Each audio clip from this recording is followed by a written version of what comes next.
Did you know? In the first episode of Season 2 of the Clone Wars Holocron Heist, Ki-Adi-Mundi was meant to appear, but his animation model wasn't ready, so they wrote him out and he didn't appear until later in the season.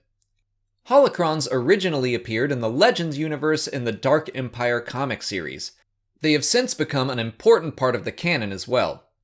The Arabesh on this keyboard was mistakenly placed upside down. The Arabesh on Cad Bane's chip bombs reads Countdown to Death. One of the rescue ships has art labeled Plo's Bros. The episode Cargo of Doom features a Kyber memory crystal, hinting that it's related to the Kyber crystals also used in lightsabers. This episode also proves that Rhodians have tongues, as Bola Ropal's dead body has its tongue sticking out. In Children of the Force, after Cad Bane escapes, Anakin angrily puts his arms behind his back and walks away, which is the same thing Darth Vader does at the end of The Empire Strikes Back after the escape of the Millennium Falcon.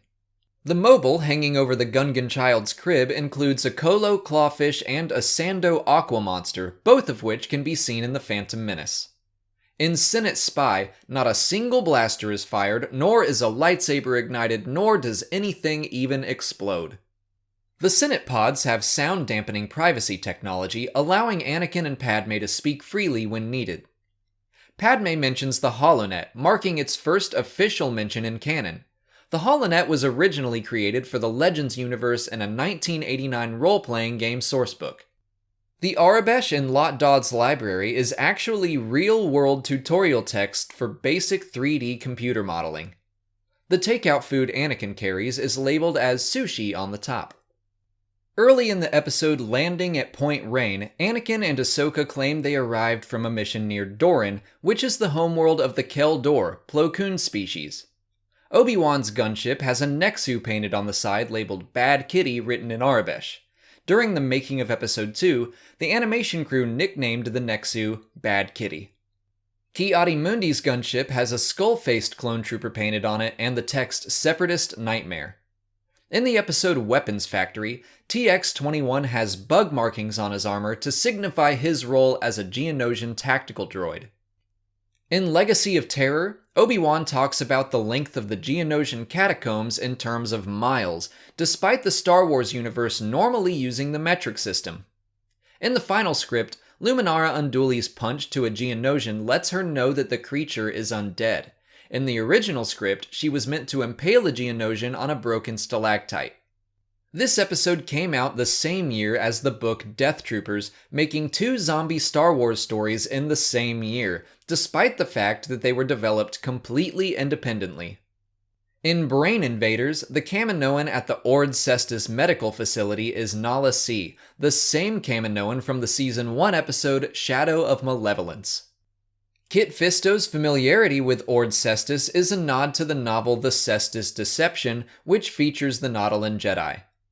The Jedi War Room scene in Grievous Intrigue introduces many new Jedi character models, including a Weequay named Sora Bulk, a Nikto named Makis Shalis, a Runan named Halsey, a Twi'lek named Finn Erte, and a Blue Mon Calamari named Ikar Oki. Although the expanded universe claimed he died on Geonosis, Eth Koth appears alive and well. This episode marks the first appearance of Commander Wolf's eye injury. The camera angle of Yularen issuing orders from the bridge of the Resolute is meant to mirror the same angles used on Captain Nita on the bridge of the Avenger in The Empire Strikes Back. In The Deserter, Jesse uses inches as a unit of measurement, yet another rare example of Star Wars using the Imperial system instead of the metric. Kix has the phrase, "A good droid is a dead one," tattooed in Arabesh on his head.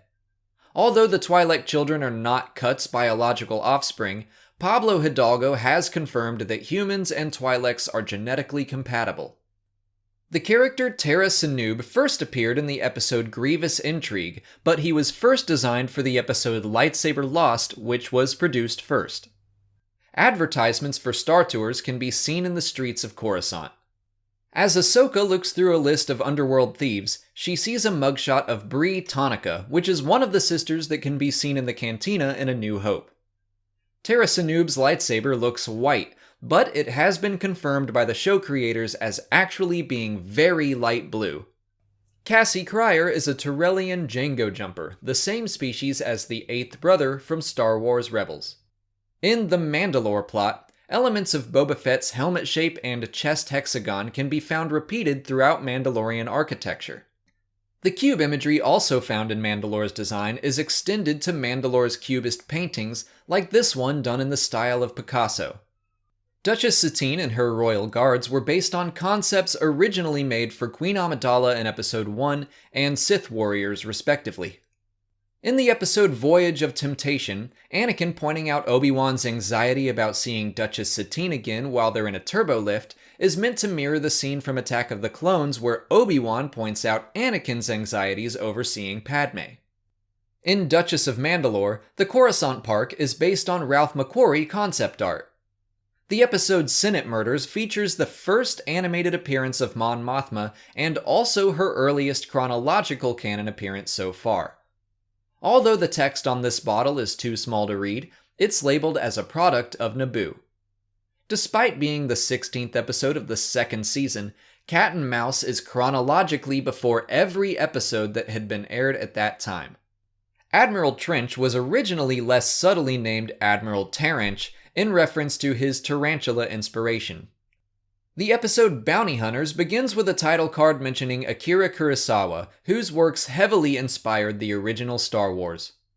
Sugi holds the same type of blaster used by Boba Fett in Return of the Jedi. The Zillo Beast in the episodes it appears in were meant as an homage to the classic King Kong and Godzilla movies. Among the Arabesh warnings written on the electro-proton bomb is a handwritten message that says, "This is for you, Dooku." The droids tending to the Zillo Beast in The Zillo Beast Strikes Back are repurposed heavy labor droids that can be seen in Revenge of the Sith. The gunnery station on the Endurance in the episode Death Trap resembles the same targeting screens found on the Millennium Falcon. R2 Come Home gives us our first canon look at a Gundark, a creature first mentioned in The Empire Strikes Back.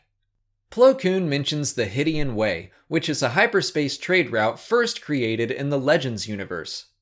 In the Season 2 finale Lethal Trackdown, Anakin's stance at the Jedi Temple Medical Bay is the same one he is seen holding in Attack of the Clones, and a pose commonly held by Darth Vader as well. The nightclub on Coruscant is filled with pinup models, including an image of a Hutt. Thanks for watching today. Hopefully you learned something new about the Clone Wars or Star Wars. If you want to see some of my other trivia videos like this one, check out this playlist here. If you haven't already, please like this video, subscribe to the channel, follow me on Twitter, Instagram, and Facebook, and consider checking out my Patreon page. As always, thanks for watching, and may the Force be with you.